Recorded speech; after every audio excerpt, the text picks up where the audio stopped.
بهترین گزارش‌های فارسی فوتبال. شماره 6 بارسا بنفیکا فرشاد محمدی مرام. در ضد حمله بازیکن بارسلونا که میرن از شکار تبدیل به شکارچی بشن با رافینیا سر توپ بزنه. رافینیا گل! دروازه باز میشه.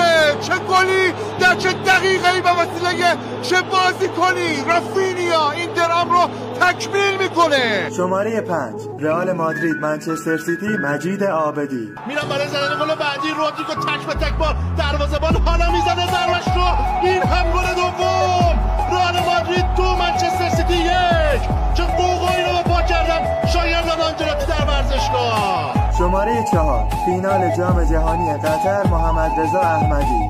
رابیو ارسال ضربه سر امباپه پاسکاری قشنگ شد. امباپه فرانسه برگشت بازی میشه 2-2 مساوی. چه زهری میریزه کیلیان امباپه.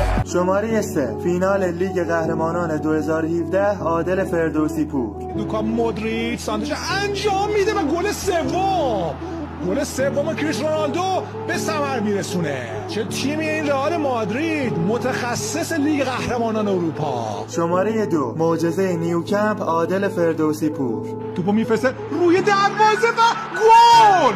توی دروازه سرخ روبرتو. چی شد تو این بازی؟ چیه این فوتبال اصلا؟